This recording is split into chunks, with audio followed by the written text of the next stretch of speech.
así es la vida. Ella es a la hora. Estamos pasados, de hecho, en un par de minutos. Vamos a seguir con la clasificación lingüística y el análisis contrastivo. Eh, Tenemos una primera evaluación que ustedes saben que sería el viernes 29 de octubre, que consiste en el taller de análisis lingüístico, 20% vale la nota. Este taller, yo quisiera darles la alternativa para que se motiven en trabajar de manera individual o trabajar en parejas. Y para eso les quiero pedir que se anoten ahí en esa nómina que ustedes conocen, que tienen acceso. Ahí está el link en todo caso. Pero la misma nómina en que ustedes se inscribieron al inicio del curso. Ahora, entiendo que hay algo, por todos los percances que hemos tenido, que les comentaba la clase pasada sobre las desafortunados hechos de la llamada ideología de género que se pidió por, por la ley de transparencia del Estado. Entiendo que hay intento o sea, como intención de manifestar un paro o algo así. Confírmeme. ¿Es así?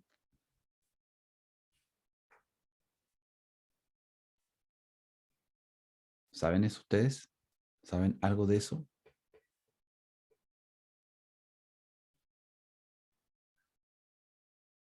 No los tengo esta inestabilidad de conexión. Perfecto. Ya, entonces están votando. Bueno, mientras tanto, mientras ocurre, y si lo más probable es que si hay paro, bueno, veremos cuándo nos volveremos a juntar, será la próxima semana, pero la próxima fecha tiene que ser la evaluación por carácter evidentemente práctico y para ir sumando horas de vuelo, porque ya estamos en condiciones de revisar, de chequear los primeros contenidos del curso, que tienen que ver con, primero, el taller de análisis lingüístico consta de dos partes. La primera parte es de hacer un análisis de una lengua, tal cual lo estamos haciendo ahora, y la segunda parte tiene que ver con contenidos, un par de preguntas sobre contenido de lo que estamos revisando también. Y a propósito de hoy, vamos a avanzar en ese punto.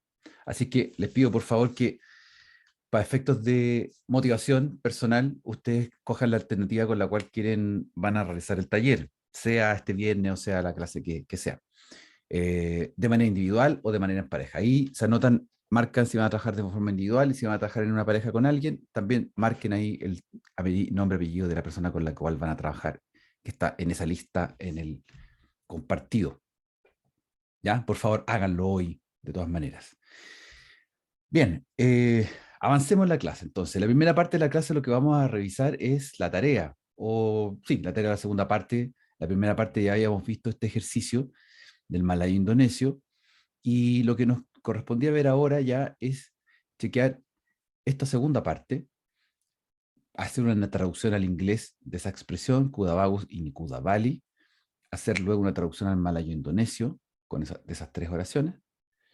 Después, reflexionar en torno a Mendidik, aplicando lo que habíamos chequeado ya, y finalmente establecer eh, hipotéticamente de qué se trata, cuáles son las reglas del juego que atañen al malayo indonesio. ¿Ya? Pregunta general, ¿hicieron todos esta segunda parte? Levanten la manito, por favor, todas las personas que lo hicieron la tarea, para tener una panorámica.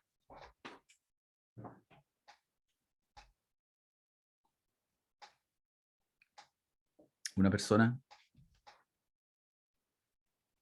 Jessie, ¿la única que lo hiciste? Ah, pucha, qué pena. Solo una persona. O sea, qué bueno, Jessie, que lo hiciste, pero nadie más.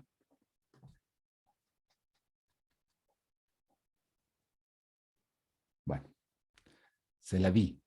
Entonces les voy a entregar, más que razonalizar las respuestas, les voy a entregar las respuestas para que ustedes después lo revisen en su inner peace y vayan hacia adelante. Si tradujésemos esto al español, lo más probable es que haríamos el siguiente ejercicio, que es que yo recomiendo, que es tomar cada una de las palabras que vimos: kuda, caballo; vagus, bueno; ini, kuda, caballo; ali. Entonces, quedaría esta traducción a Tarzaná como caballo, bueno, caballo, ale. ¿Ya? Un segundo paso, como estamos trabajando a nivel morfofonémico, es decir, solamente unidades de morfología y de sonido que son significativas, ¿ya? No estamos, acuérdense que no estamos trabajando con palabras escritas ortográficamente en la lengua final, sino que estamos trabajando con estas transcripciones morfofonémicas. Ya, Carolina dice, este caballo bueno es el caballo de Ali. Bien, vamos para allá. Este caballo es bueno. Estas son las dos unidades de información que hay. Kudabagus, caballo bueno, este caballo es bueno, y Nikuda Ali, este caballo de Ali. O sea, tenemos dos enunciaciones que tenemos que incorporar en una oración. La primera parte es la calificación del caballo a través del verbo, y la segunda es la posesión de uno con respecto a otro, caballo de Ali. Entonces, en español sería algo así como, este caballo bueno es el caballo de Ali. Exactamente. Ahora, si lo dijéramos en inglés, ¿cómo lo podríamos establecer?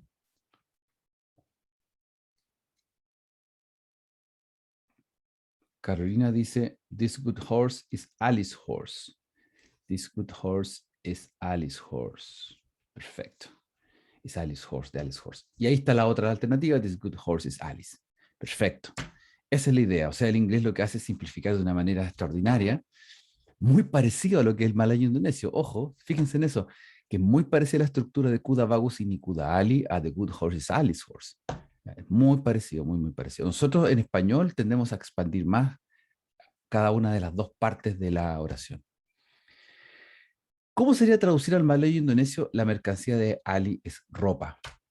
Pensando que, recuerdan, tenemos Ali y tenemos dos palabras claves, la palabra mercancía.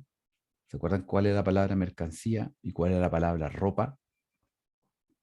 ¿Recuerdan cuáles eran cada una de ellas respectivamente? ¿Ya? Mercancía era Yolan y ropa Juan, Caín, perdón. Entonces quedaría algo así como Yolan, Ali, Caín. Eh, con este ejemplo, bien, bien, Jessy, Yolan, Ali, Caín, también Carolina lanza su alternativa. ¿Cómo llegamos a esto? ¿Cómo llegaste, Jesse, a establecer que Yolan Alicaín es la estructura que debería corresponder a esta oración en español? En español es La extraño. comparé con las otras estructuras que habían dado ya antes Sí, bien, las comparaste. y sí la estuve comparando. Primero puse las palabras, o sea, escribí la mercancía de Ali Ropa y arriba empecé a poner las palabras y después seguí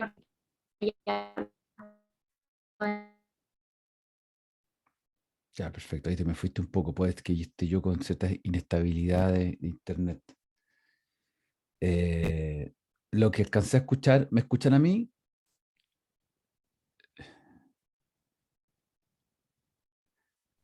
Lo que sí. alcancé a escuchar, ya, qué bueno, es que están siguiendo la misma lógica del análisis de las otras anteriores, exactamente. Y aquí nos encontramos con que Yolan es el sustantivo, la mercancía, está en posición inicial como sujeto.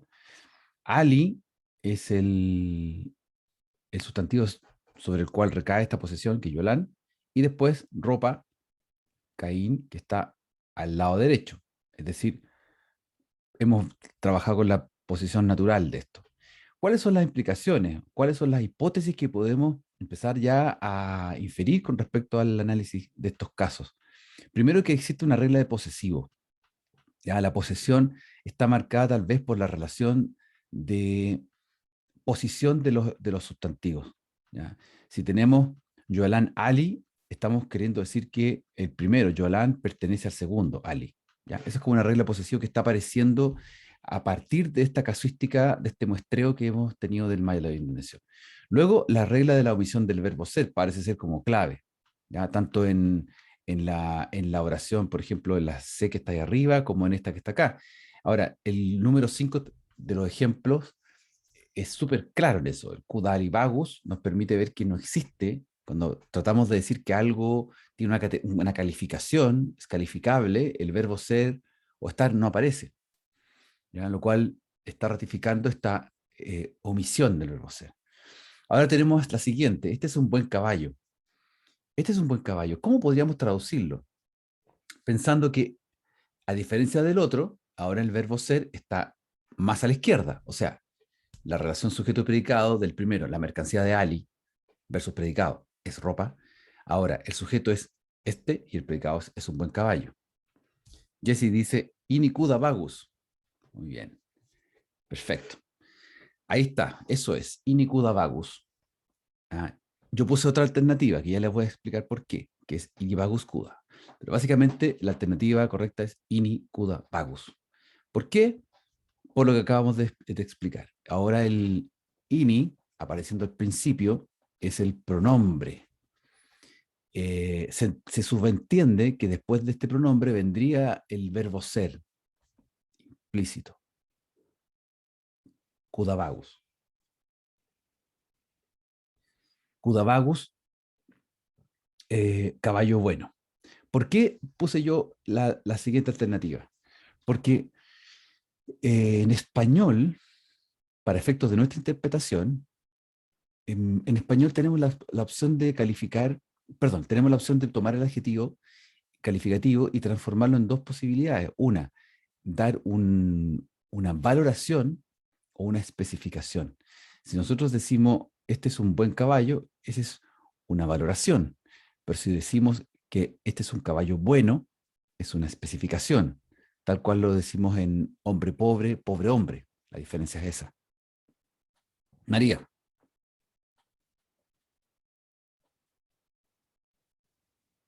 Me estoy trabando. Se cortó. Sí, sí, tengo un problema con internet. Sí, estoy tratando de...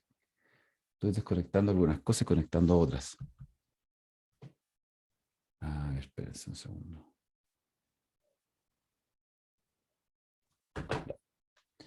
A ver si ahí funciona.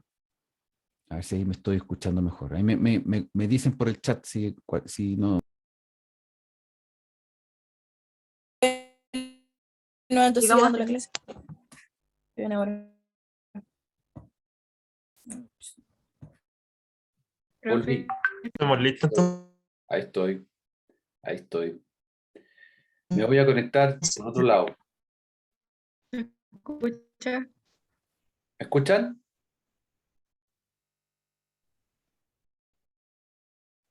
Espérenme un segundo que ya voy a volver.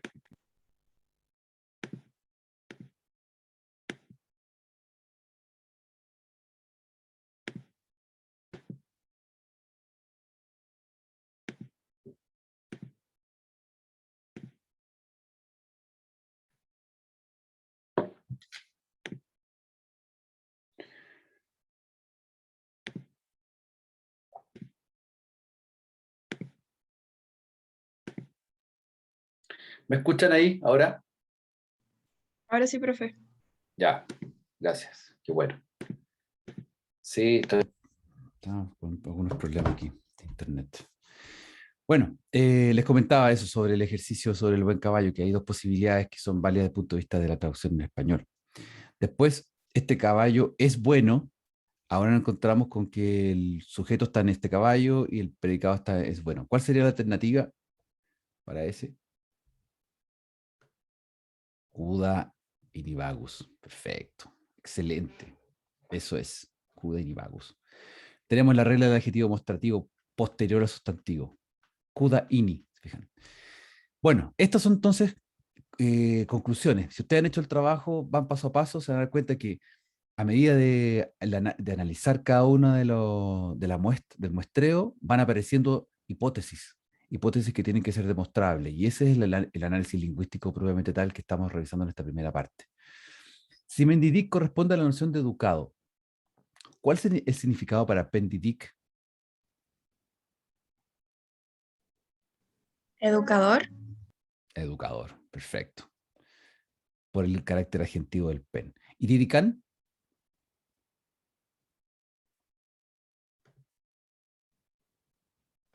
yo puse educación, pero no sé si está bien. Yo también. También. Educación, perfecto. Eh, Perfecto, eso es, muy bien. La función que cumple el men, eso es para recordarnos, la noción verbal, que es la tercera persona singular del verbo educar. Eso es una inflexión. Ya, pero vamos al último. ¿Verdadero o falso? Aquí vamos a ir de arriba hacia abajo, según el listado. Abigail, qué te parece a ti? ¿Toda oración en malayo indonesio tiene verbo? Ya, yo sé que ustedes mismos dijeron que no habían hecho todas, pero ya la intuición lingüística a esta altura de lo que hemos visto les puede ayudar. ¿Toda oración en malayo indonesio tiene verbo, Abigail? No, No, creo que no. falso, no tienen verbos. Porque el verbo estaba Yay. omitido. En toda la oración aparecía como omitido. Bien, Benja, el malayo indonesio no tiene morfema posesivo. ¿Verdadero o falso? Yo le puse verdadero. Verdadero. Verdadero. El malayo indonesio no tiene morfema posesivo. No hay una manera de posesionarse, porque vimos que el orden entregaba la posesión. ¿Ya? Francisca Chamorro, el malayo indonesio no tiene artículo indefinido. ¿Verdadero o falso?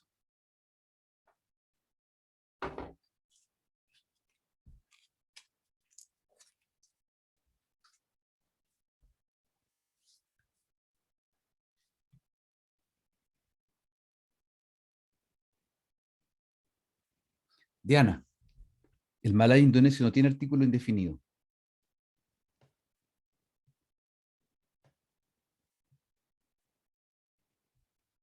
Ya, pues lance nomás, una opción. ¿Verdadero o falso? Verdadero. Verdadero. Verdadero. No hay artículos indefinidos por ninguna parte. La siguiente, Noemí, ¿los adjetivos determinativos van a la derecha del sustantivo? ¿Verdadero o falso?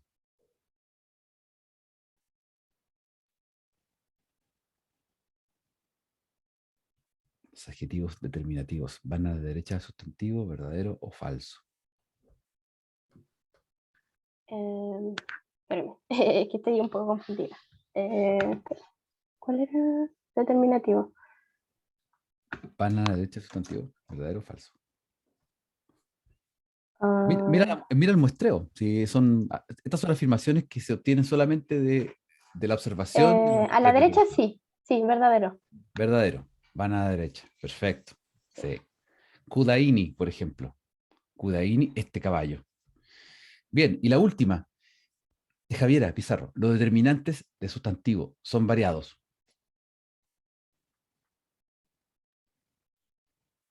¿Son variados?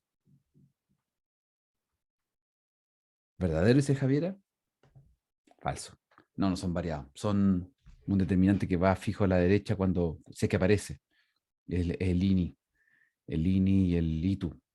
No, bueno, además que, ojo, que podría ser que uno también hubiera acá un derecho a quedar como la interrogante abierta, porque ¿qué entendemos por variado? Ya, variado significa que hay una variación propiamente en el determinante, ¿ah? Que fuera itu, por ejemplo, itu iti hubiese aparecido, o inu ini. ¿Ah? No, siempre es la misma palabra, entonces no son variables. Tal vez ahí habría que hacer una nota, pero en fin, está bien para el juego. Bien, la segunda parte de la clase, como les comentaba, tiene que ver con revisar algunas cuestiones que nos presentó Greenberg en el orden de palabras. Y a propósito también de que la clase anterior también hubo algunas preguntas sobre, para ratificar qué es lo que eran los índices que planteaba Joseph Greenberg, los índices morfemáticos y los índices de aglutinación. Estos dos índices son distintos, como conversábamos anteriormente en la clase anterior, pero lo que hace Greenberg en su esfuerzo de su estudio, que se llama este gran artículo fundacional ya en nivel mítico, Some Universals of Grammar with Particular Reference to the Order of Meaningful Elements. Él acá hace un esfuerzo sostenido de investigación de campo y genera conclusiones súper relevantes sobre cómo los elementos morfemáticos y los elementos sintácticos pueden permitir una clasificación estructural de las lenguas. ¿Ya? Estas lenguas que él toma en este estudio y que están publicadas en este artículo son 30, son esas lenguas que están ahí. Para efectos prácticos nuestros, lo más cercano que tenemos acá a nuestras lenguas romances son el italiano, que aparece ahí en la primera línea de las lenguas europeas que estudiaron. Y lenguas más lejanas para nosotros, pero que están también dentro de los programas de estudio de la universidad, el japonés está por ahí, y tenemos lenguas amerindias como el maya, zapoteca, el quechua, el chibcha, guaraní, que son interesantes también de revisar. Está el clásico también famoso Swahili, etc. Bueno, ese es el estudio. Gracias a ese estudio, entonces, Greenberg pudo hacer las conclusiones que vimos en la clase anterior, ¿se acuerdan? De los índices de morfema, los índices de aglutinación. Ya, teniendo todo eso en consideración, recuperándolo, nos encontramos con que estos son los 4 tipos de lenguas clásicos, o más bien los 4 tipos de lenguas clásicos que se han ejemplificado en 4 clásicas lenguas del mundo. Clásicas, e hiperconocidas. Por ejemplo, el chino.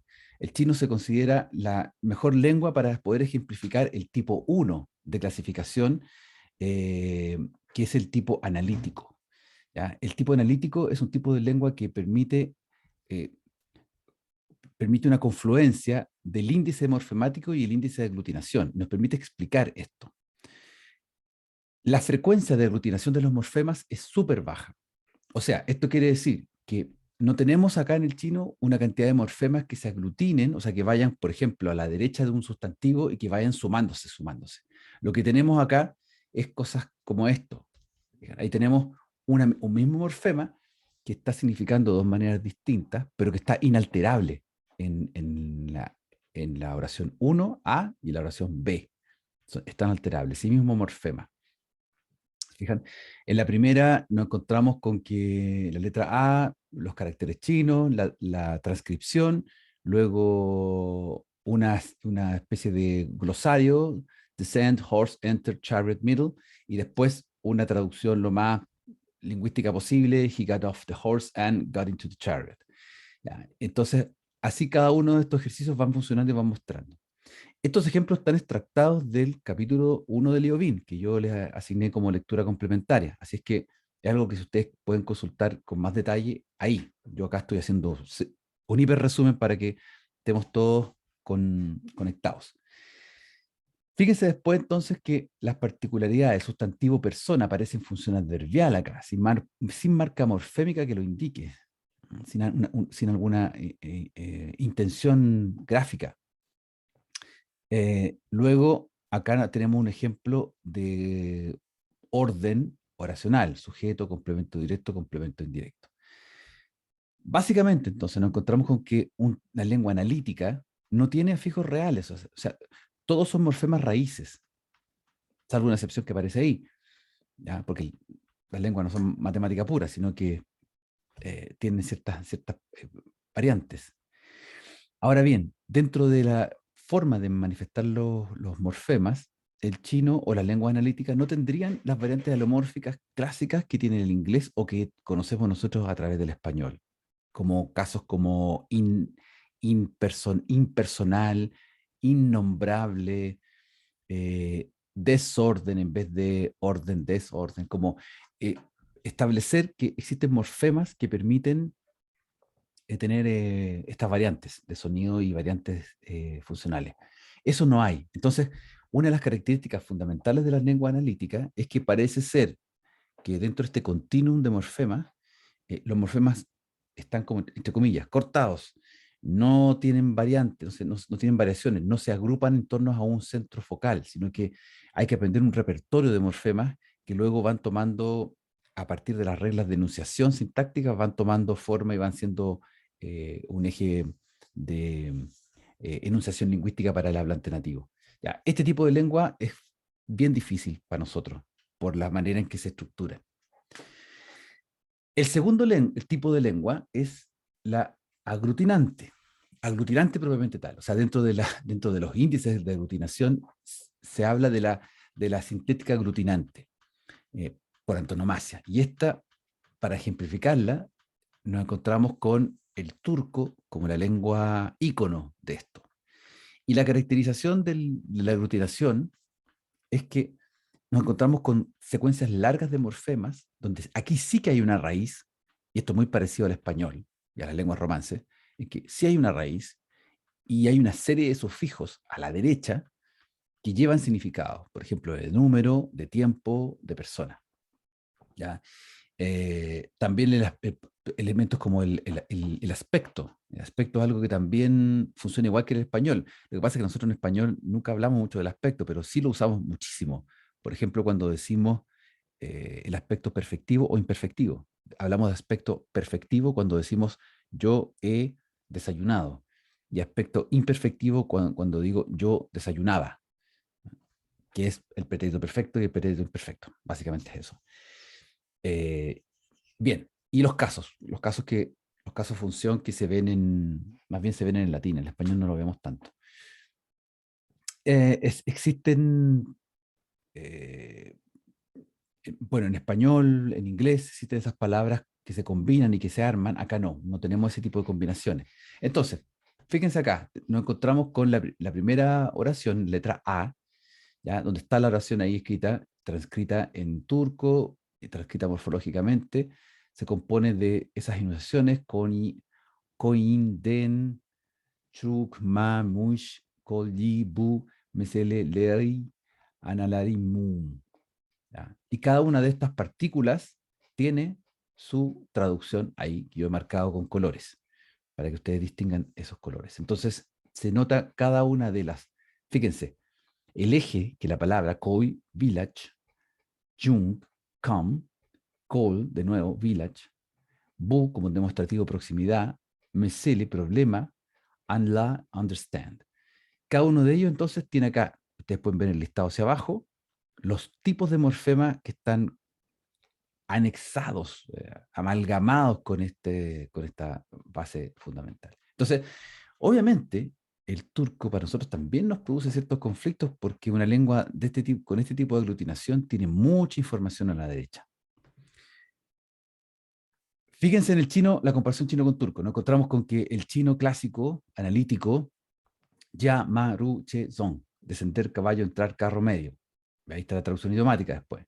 Luego, turco, que es una lengua aglutinante.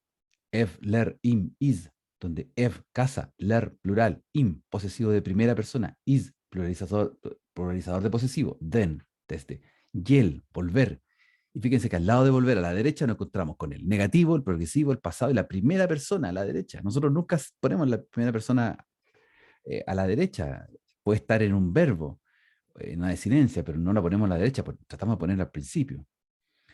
Eso es entonces la diferencia entre el chino clásico y el turco, como lenguas, los dos grandes tipos de lengua.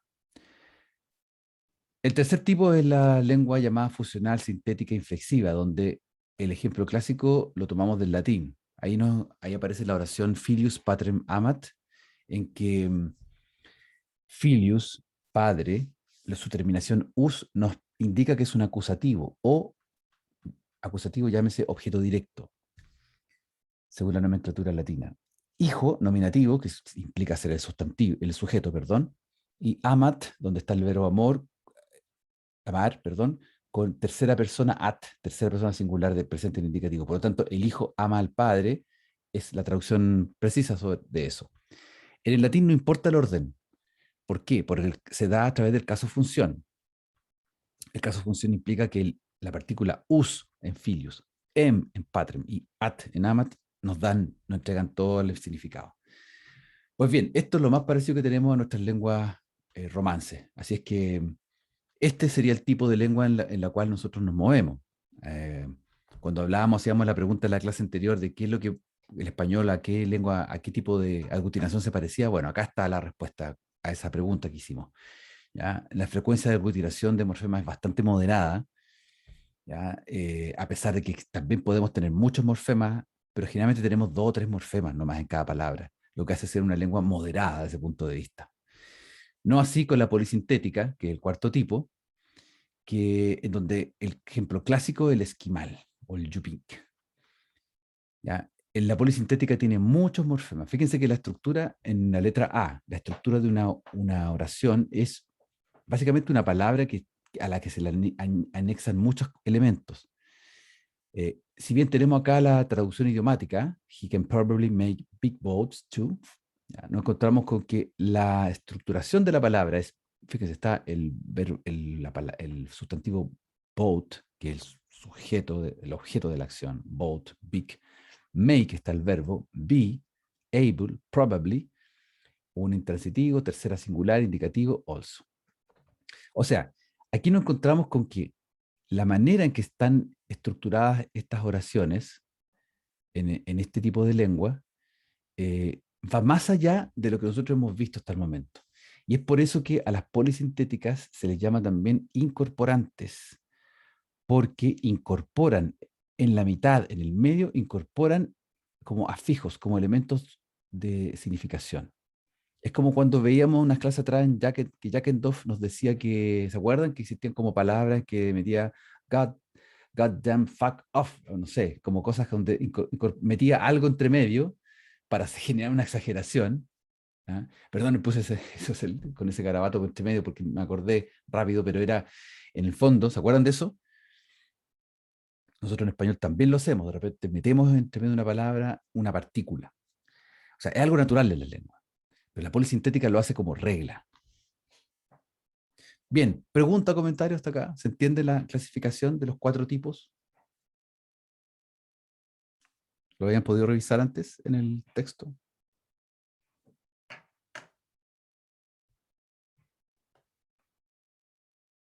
¿Están ahí todavía o ya estoy hablando solo porque estoy sin internet? Tengo la duda. Profe, ¿Sí? entonces, ejemplo de, ¿cuál eran los 3 tipos? Síntesis, sintaxis, no me acuerdo. Que lo tengo escrito en inglés. Sí. Lo que pasa es que dentro de la clasificación se habla que hay unas que son analíticas y otras que son sintéticas. Entonces, la analítica propiamente tal es tipo china, tipo lengua china. Y dentro de la sintética se hace una subclasificación, que es la aglutinante, la fusional y la polisintética. Entonces, para efecto más simple, hablamos de 4 tipos nomás. Tipo 1, analítica, tipo 2, aglutinante, tipo 3, fusional y tipo 4, polisintética. Esos son los 4 tipos. Y se diferencian dependiendo del nivel de aglutinación. Todos. Exactamente, exactamente. Eso es lo que logró Greenberg con su estudio y, bueno, posteriores estudios que avalaron esto, que es obviamente una clasificación súper amplia. Hay lenguas que son intermedias dentro de esto o tienen características de una y de otra, como también lo hemos comentado.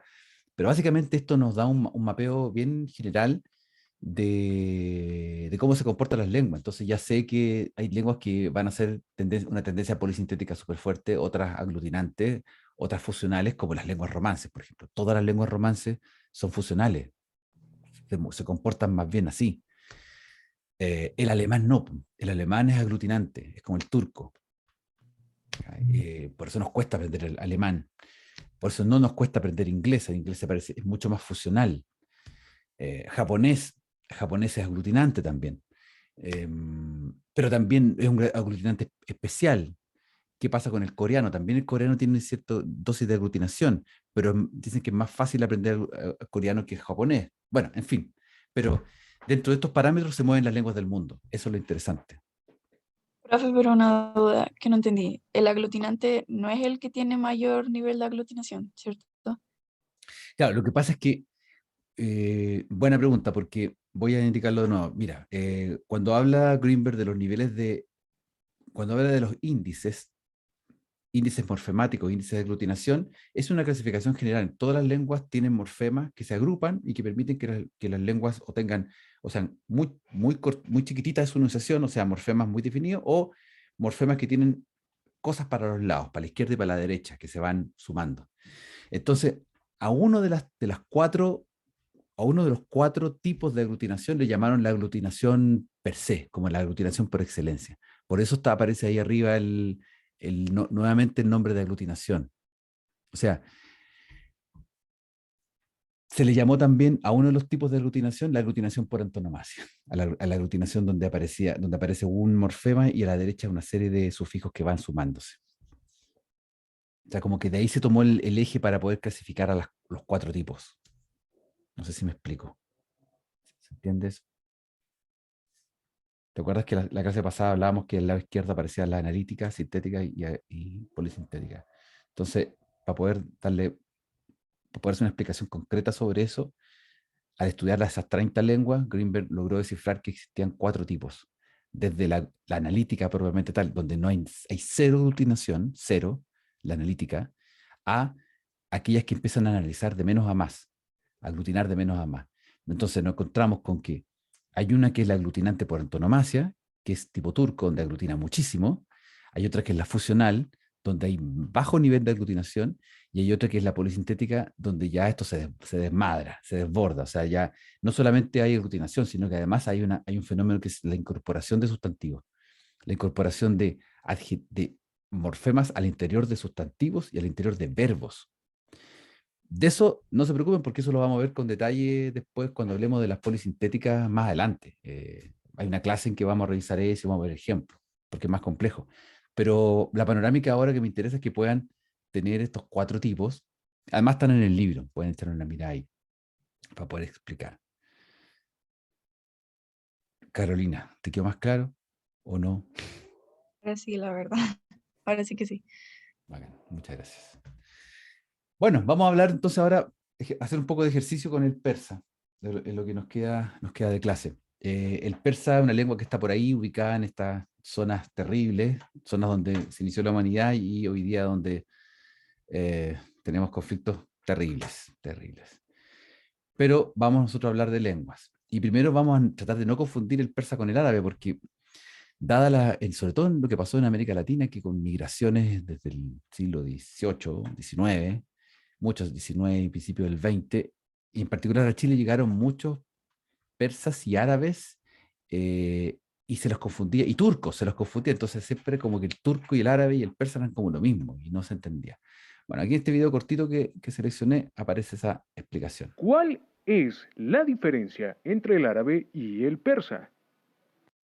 Muy bien, para comenzar, la diferencia principal entre ambos es que el árabe es un idioma de la extensa familia afroasiática, por lo que está emparentado con el hebreo, el tuareg, tamasegt, amárico, etc., mientras que el persa es un idioma de la familia indoeuropea, por lo que está más emparentado con el hindi, el punjabi e inclusive el inglés y el español, que forman parte de aquella familia. Bueno, larga historia. El árabe se habla en casi todos los países de Oriente Medio y el norte de África, a excepción de la zona del Kurdistán y, pues claro, en Irán. En Israel sí se habla, sí, pero es una de sus 2 lenguas oficiales, siendo el hebreo el más usado. Y este posee diversos dialectos alrededor de este territorio que son tan extensos y son tan diferentes entre sí que es muy difícil que un marroquí le entienda a un saudí o que un saudí le entienda a un egipcio. El persa se habla principalmente en Irán, Afganistán, donde se le conoce como Dari y cuya lengua hermana es el pashto, y la ex soviética Tayikistán, donde se le conoce como tayiko. Ambos idiomas comparten el mismo alfabeto que fue introducido en Irán tras la caída del imperio persa o sasánida en el 651 a manos de los árabes. También, debido a esto, el vocabulario persa obtuvo gran influencia del árabe, por lo que entre un 20 a 30% de su vocabulario proviene de este idioma afroasiático. Si ves algunos videos de gente hablando árabe y gente hablando persa, escuchando con detenimiento, te das cuenta de que no son el mismo idioma. Pero Edgar, ¿cómo es que puedo diferenciar ambos alfabetos? Muy bien, la diferencia radica en 4 letras: ch, zaf, pa y gaf. Hay que recordar que en el árabe el sonido de la P y la G como tal no existen. Y pues bueno, en Túnez o Argelia pues suele haber una excepción. Aparte, el persa suele escribirse, más no en dispositivos electrónicos, con la caligrafía nastaliq, la cual se ve más bonita que la nashk, que suelen usar los demás países árabes. Eso ha sido todo por hoy. Bueno, esto va la descripción de nuestro amigo locutor. Habla como si estuviera en el, no sé, Discovery Kids. Ya, pero el video está interesante. Hay muchos videos que hablan sobre esto, pero encontré este cortito para poder hacer la distinción. Y eso es lo que me interesa, que ustedes puedan hacer la distinción. Después vamos a estudiarlo con más detalle. Ya, vamos a un ejercicio. Este ejercicio, primera parte, análisis del persa, paso a paso. Este es un tipo de ejercicio, así va a ser el taller. Ya donde tenemos un muestreo, y vamos a sacar conclusiones al respecto de este muestreo. Ya. Esta es la primera parte, los 7 primeros enunciaciones. Ya. Vamos a hacer grupos de trabajo y nos vamos a juntar en máximo 10 minutos más para revisar cuáles fueron sus conclusiones. Ahí los voy a mandar a los grupos, a 3 grupos de trabajo, y nos vemos a las 12:12. Ya.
Bien, ya estamos de vuelta.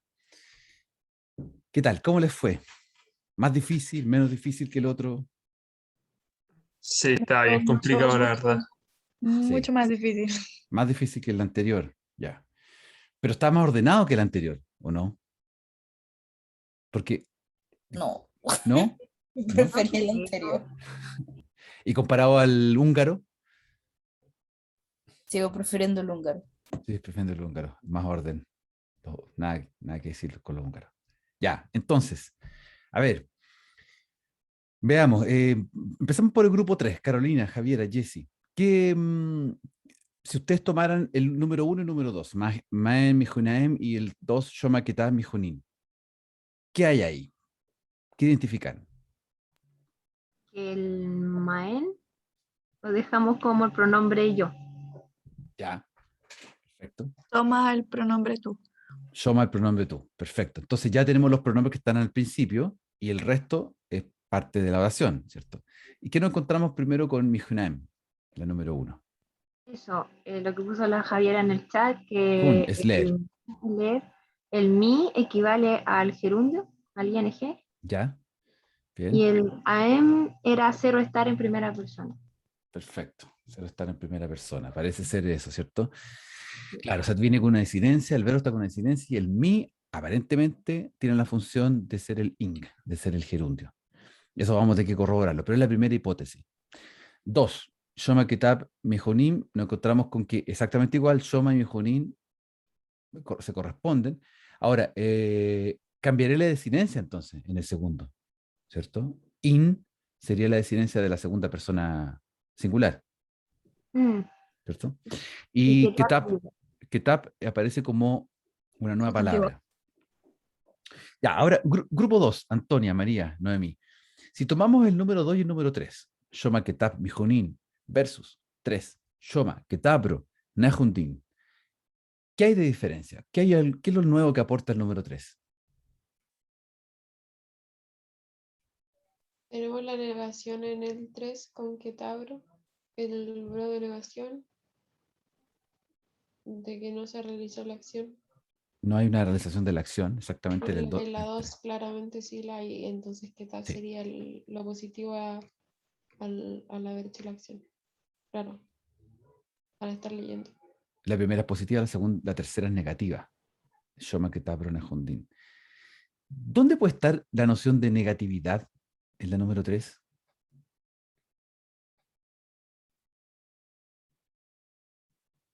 Chiquillas, Antonia, María, Noemí, ¿dónde podría estar la noción de lo negativo? Quedamos en que en Roy, en Ne, Nae, parece que ahí está lo negativo. Sí, en Roy y en Nae. Y quedamos en que el IN del final, el IN, era así como que indicaba segunda persona.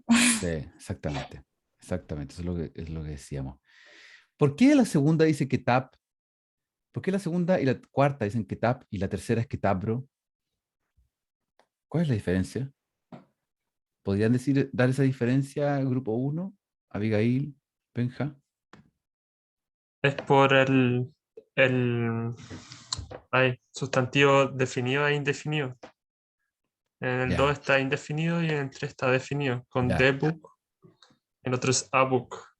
perfecto. Parece ser que el RO, la partícula RO, está dando una definición versus la indefinición de la número 2 y la número 4. Bien, esa es una hipótesis que nosotros nos plantea inmediatamente. Ya. ¿Qué tienen en común 5, 6 y 7? Grupo 3, Carolina, Javiera, Jessy. ¿Qué tienen en común 5, 6 y 7? no llegamos tan lejos, profe, pero podemos chamullar un poquito. Sí, por supuesto. Intuición lingüística se llama. Que tiene el pronombre it. O sea, es como un objeto Ya, directo. perfecto. ¿Y qué tienen en común la 3, la 5, 6 y 7? 3, El 5, 6 y soma. 7. Ah, no, es 3, 5, 6, 7. 3, 5, 6 y 7. El chundín, chund, La noción de tiempo, ¿o no? Tan pasado. Está en el pasado, sí. ¿Podríamos decir qué partícula, qué morfema indica el pasado?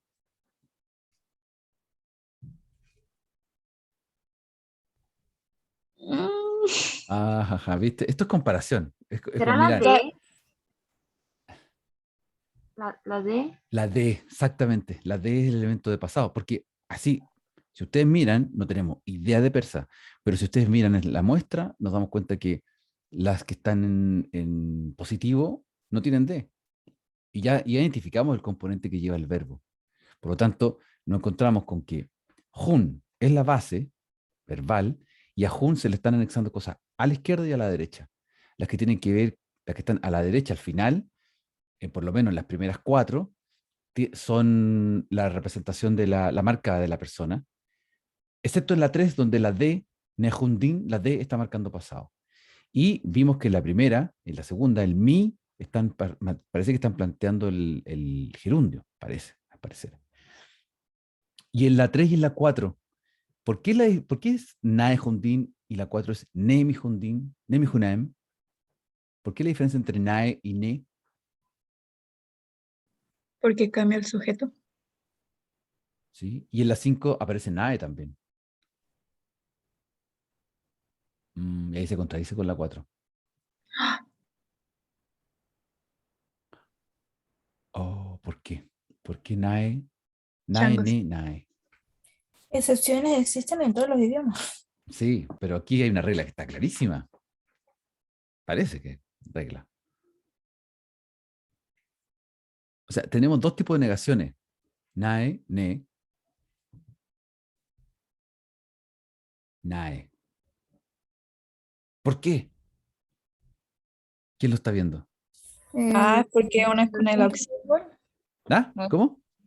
Javier dice negación en pasado. Yo digo que por Negación el en... auxiliar está el. O sea, están como. Ah, ¿cómo se llama cuando se juntan las palabras? El didn't, y ahí en la 4 está el not separadito. Mm, pues sí, podría, es buena observación, pero no es básicamente eso. Lo pertinente Rayos. acá es lo que está diciendo Gracia, igual, está bien, hay que tirarse. Javier, la negación en pasado, exacto. La negación en pasado es nae, en la 3 y en la 5, pero la negación en presente es ne. Ya. 7. Shoma Jundinesh, Shoma Jundinesh. ¿Por qué se escriben igual y parece ser que es distinto? Did you read it? O you read it? Read, read it. ¿Ah? ¿Sí? Que la Antona María. y Millo pensamos que es por la entonación. Ujú, Tal vez cuando uno lo está hablando cambia la entonación y ahí claro, uno exactamente. Igual que hace el la español, inferencia. igual que... ¿Lo leíste?